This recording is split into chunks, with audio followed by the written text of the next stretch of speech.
Cordial saludo, les habla Mariceli Fierro Quintero, soy estudiante del programa de Tecnología en Seguridad y Salud en el Trabajo de la Universidad Nacional a Distancia. A continuación les hablaré acerca de los 4 tipos de las moléculas biológicas. Empezamos con las moléculas orgánicas o biológicas. Estas son una sustancia química que contiene carbono, formando enlaces en carbono-carbono y carbono-hidrógeno. Algunas veces contienen oxígeno, otras tienen nitrógeno, azufre, fósforo, boro, halógenos y otros elementos menos frecuentes en cada una o en su estado natural. Estos compuestos se denominan moléculas orgánicas. Resulta que hace algún tiempo, cuando se descubrió el átomo de carbono, se pensó que las moléculas con carbono solo estaban en los organismos vivos y por eso de allí nace su nombre de moléculas orgánicas. Con el transcurrir de las investigaciones, los investigadores se dieron cuenta que en los seres inanimados también existían moléculas orgánicas. Entonces, llamaron a estas moléculas inorgánicas artificiales, que son las sustancias que no existen en la naturaleza. Bueno, resulta que las moléculas orgánicas están divididas en carbohidratos, ácidos nucleicos, proteínas y lípidos. Estos carbohidratos están formados por monosacáridos, que es la mínima unidad. Los ácidos nucleicos también tienen una mínima unidad. Esta mínima unidad se llama nucleóticos. En las proteínas se llaman aminoácidos y en los lípidos se llama ácido graso. Carbohidratos. Bueno, estas moléculas incluyen azúcares simples y son las más grandes, construidas con azúcares como bloques de construcción, son solubles en agua, tienen 3 bioelementos, por eso los llamamos ternarios. Encontramos carbono, hidrógeno y oxígeno. Su origen está en la fotosíntesis. Vamos a hablar de las funciones. Entre ellas está la función energética, que es la que nos ayuda a realizar todas las actividades como correr, saltar, y está la función de reserva. Esta función de reserva la encontramos en los animales como glucógeno. Estos glucógenos se guardan en el hígado y en los músculos, y en las plantas la encontramos en el almidón. En la función estructural encontramos, esta forma parte también de un soporte en los seres vivos, y en las plantas, por ejemplo, está en la pared celular y esta se llama celulosa. Ya en los animales la podemos encontrar en el exoesqueleto de los artrópodos y se llama quitina. Un ejemplo muy claro es el de los cangrejos,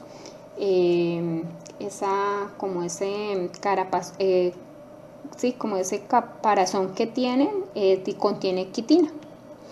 Bueno, las características que tienen los carbohidratos, pues ya las he mencionado, lo que he hablado, que son las moléculas que son primordiales para los seres vivos, están compuestos por oxígeno, carburo y hidrógeno, y además almacenan energías. ¿Cómo se clasifican estos carbohidratos? Los carbohidratos se clasifican en simples, complejos y polisacáridos. Los carbohidratos simples. Estos carbohidratos simples tienen una absorción rápida, ya que son moléculas pues sencillas. Estas moléculas sencillas se llaman monosacáridos. A su vez, estos monosacáridos se dividen en 3 grupos: funcional, por número de carbonos y por su estructura. Le voy a hablar de cada uno de ellos. Por ejemplo, por su número de carbono, entre ellos encontramos las triosas, que están compuestas por 3 carbonos. Estas triosas, un ejemplo es el gliceraldehído. También encontramos las triptosas, que son de 4 compuesta por 4 carbonos, y encontramos el gritrulosos. También tenemos la pentosa, está compuesta por 5 carbonos, y encontramos pues la ribosa. Y la hexosas también, que está compuesta por 6 carbonos, y entre ellas un ejemplo de ellos es la glucosa. También por su estructura. Entonces, por su estructura, los monosacáridos son lineales y forman un anillo. Y monosacáridos, por su grupo funcional, están las aldosas y las cetosas. Entre ellas, un ejemplo claro son la glucosa, la lactosa, la fructosa y el almidón. Los carbohidratos complejos. Su absorción es lenta. Estas moléculas están creadas por pequeños números de monosacáridos que se llaman olisacáridos. Es decir, que estos olisacáridos están divididos a su vez por disacáridos. Estos disacáridos es la unión de 2 monosacáridos. Es unos ejemplos que tenemos en la celulosa, la maltosa, que se encuentra en la cerveza. Adicional a eso también tenemos la lactosa y la sacarosa, que la sacarosa la encontramos pues ya es lo que es la caña de azúcar, el azúcar. También tenemos los carbohidratos polisacáridos. Estos carbohidratos polisacáridos son monosacáridos que se unen repetitivamente mediante enlaces glucósidos, es decir, van a ir uno unido tras otro y los enlaces se van a llamar glucósidos. A su vez, estos se dividen en homopolisacáridos. Estos homopolisacáridos están formados por solo glucosas. Entre ellas encontramos el almidón. Ya vienen los heteropolisacáridos. Estos están hechos por ácido hialurónico. El ácido hialurónico lo encontramos en el líquido sinoval. También está hechos por sulfato de cotroitina, que lo encontramos en lo que son la córnea, el hueso. Y también están hechos por pectina, que lo encontramos en las cianobacterias. Bueno, seguimos ahora con los lípidos. Los lípidos es un grupo de diversas moléculas indispensable para el funcionamiento de la célula. Está compuesta por carbono, hidrógeno, oxígeno, es decir, son ternarios. Forman la estructura de la membrana plasmática, hormonas sexuales y neuronas, el cual son solventes orgánicos como el cloroformo y el benceno, y no son solubles al agua. ¿Cuáles son sus funciones?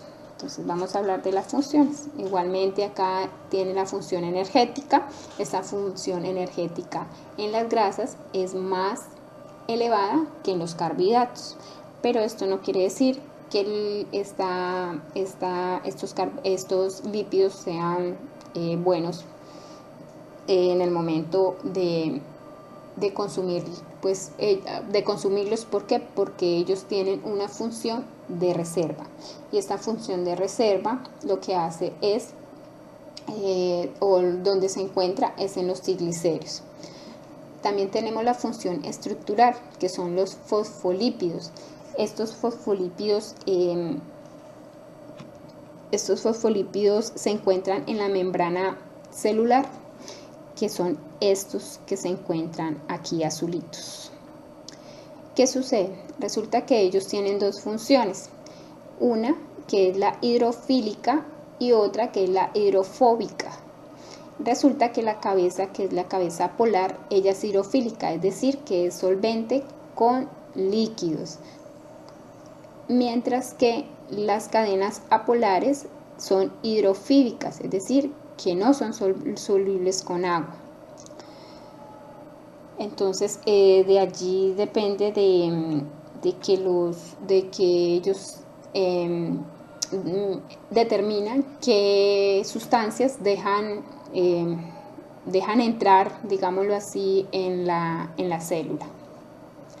Función termoaislante. es la grasa parda. Este es uno de los ejemplos. La grasa parda, por ejemplo, es la grasa que el bebé al nacer tiene en su piel. O también otro ejemplo puede ser el de los osos panda. El de los osos de los osos polares, puesto que ellos no sufren pues del frío que se puede generar allí en estos glaciares. Otro también puede ser la de las personas obesas que tienen en el estómago pues mucha grasa parda. Función hormonal. Esta se encuentra pues en las hormonas sexuales, que ya pues es el proceso, digámoslo así, que de reproducción. Función electroaislante es la mielina. Esto es el proceso de rápido reflejo que se encuentra pues en la neurona. La función protectora. Esta función protectora se encuentra en la cutina. Un ejemplo de la cutina son las plumas de los animales, que en el momento, por ejemplo, que le cae agua, ellas no se mojan de inmediato, digámoslo así, no absorben el agua. Entonces ahí podemos encontrar que las plumas tienen lípidos de cutina. Clasificación de los lípidos. ¿Cómo se clasifican? Lípidos simples, lípidos compuestos y lípidos isopronoides. Bueno, en los lípidos simples son los que tienen carbono, hidrógeno y oxígeno. Cuando son sólidos se les llama grasa y cuando son líquidos a temperatura ambiente se llaman aceites. Estos se dividen en dos, en glicéridos y en ceras. Los glicéridos son ésteres de ácidos grasas más glicerol. Dentro de los glicéridos están los ácidos grasos y se encuentran los triglicéridos, que son grasas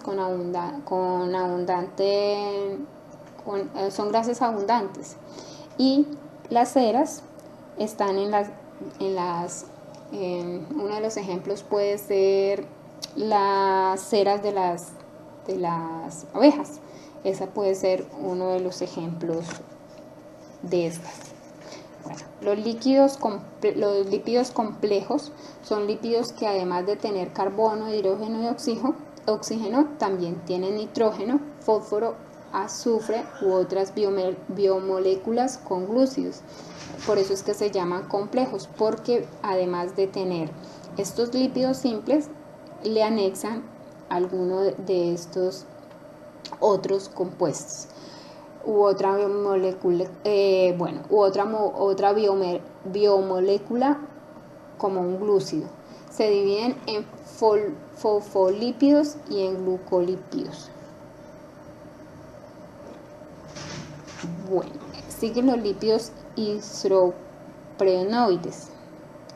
Estos lípidos isopenoides no poseen ácidos grasos en su estructura y no realizan saponificación. Están los esteroides y los catenoides. Bueno, seguimos entonces con las proteínas. Son macromoléculas muy importantes, ya que realizan todas las actividades celulares. Son las herramientas y máquinas moleculares que hacen que las cosas sucedan.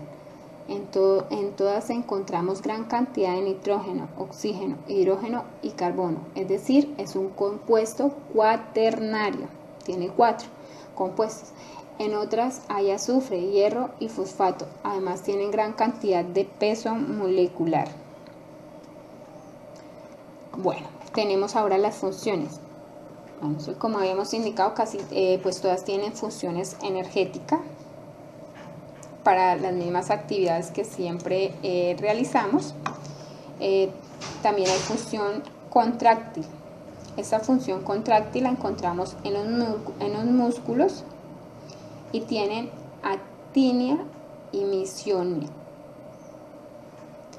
La función estructural posee colágeno y queratina. El colágeno pues lo encontramos en la parte de la piel, como los labios, y la queratina pues ya la encontramos en los animales, puede ser en los cuernos, y en los seres humanos en el cabello.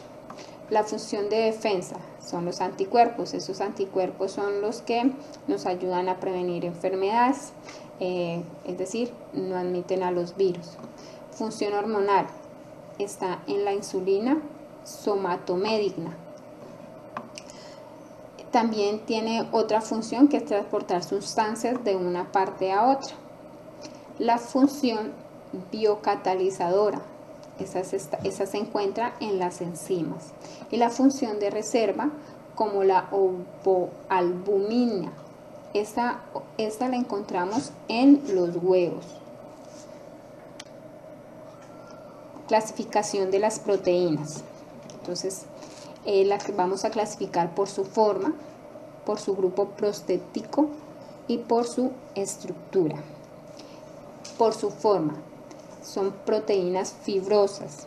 Estas actúan fuera de las células vivas, tienen estructura alargada, formada por un filamento de proteínas cilíndricas, y son hidrófomas, es decir, no son solubles con agua. Entre ellas se encuentran los colágenos, las elastinas conjuntivas del tejido y la queratina. Las proteínas globulares casi siempre están dentro de la célula viva, son casi esféricos. Acá las podemos observar, son casi esféricas y son solubles a soluciones acuosas como la mioglobina. Bueno, por su grupo prostético son proteínas simples, es decir, que tienen estructura lineal, y las proteínas conjugadas, estas proteínas conjugadas es decir, están compuestas por varias proteínas simples. Al ser estas proteínas conjugadas, al ser hidrolizadas, producen aminoácidos y sustancias no proteicas. Entre ellas podemos encontrar, por ejemplo, los cromoproteínas, la hemoglobina, mientras que en estas proteínas simples al ser destruidas, producen aminoácidos simples, y encontramos la albumina, la elastina, el colágeno. Ahora por su estructura encontramos la primaria, secundaria, terciaria y cuaternaria. Bueno, la primaria es una secuencia de aminoácidos y de una estructura lineal. La secundaria adopta una forma helicoidal, como la podemos observar, va realizando curvas.